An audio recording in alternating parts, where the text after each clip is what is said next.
सत्याची बाजू मांडणारे हक्काचं न्यूज चॅनल। ग्रामपंचायत विकास योजना आढावा बैठकीत मंत्री गुलाबराव पाटील व गिरीश महाजन यांच्या जंगली जुगलबंदी।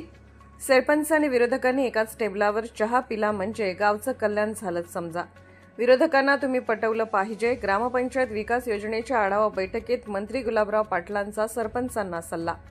राजकारणात कॉम्प्रोमाइज केलंच पाहिजे। आम्ही पण कॉम्प्रोमाइज केलं, आम्हीही कॉम्प्रोमाइज करतो। आम्ही आमच्या विचारांमुळे एकत्र होतो, मात्र तुमचे विचार नसले तरी तुम्ही आमच्यात एकत्र होता।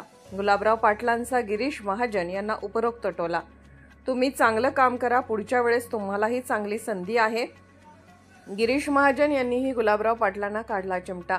गिरीश महाजन यांच्या वक्तव्यावर जामनेर विधानसभा मी मागणार नाही असं वक्तव्य गुलाबराव पाटलांनी केलं।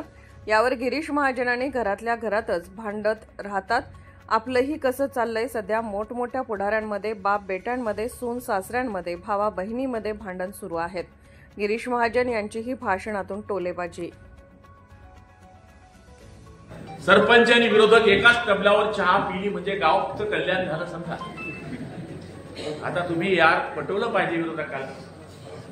अरे आम्ही तर झेडपीचं तिकीट विकून टाकतो आमदारकीच्या वेळेस, पुढच्या वेळेस तूच बाई जागा तिकीट कोणती काय होईल एरंडोली तुम्हाला करता येत नाही काय? आता हे मी सांगावं का तुम्हाला? पुढला टाइम तू चालले आता गावात। आता एक कॉम्प्रोमाइज केली पाहिजे। आता आम्ही करत नाही का?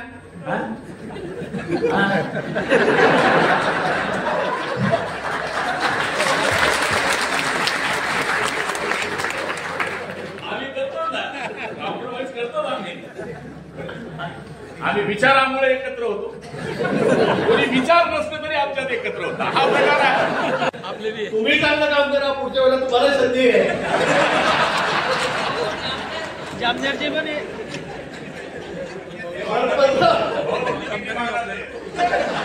भाऊ सांगू नका भाऊ, घरातल्या घरात महागाला राहता आपण पाहतो कसं चाललंय होत्या मोठ्या मोठ्या पुढाऱ्यामध्ये, बाप बेट्यामध्ये, सुनेमध्ये, सासऱ्यामध्ये, बायकोमध्ये, दौऱ्यामध्ये, भावा बहिणीमध्ये। नांदेड देखा नाही का आमदार नांदेडच्या बाईला कशी झगडते हे सांगूच नका, पण एक गमतीचा भाग जरी सोडला तरी आपण जर चांगलं काम केलं तर लोक सुद्धा त्याचं परीक्षण निरीक्षण करत असतात। अशाच ताज्या बातम्या पाहण्यासाठी सह्याद्री न्यूजला लाईक करा, सबस्क्राईब करा आणि बेल आयकॉन प्रेस करा। धन्यवाद।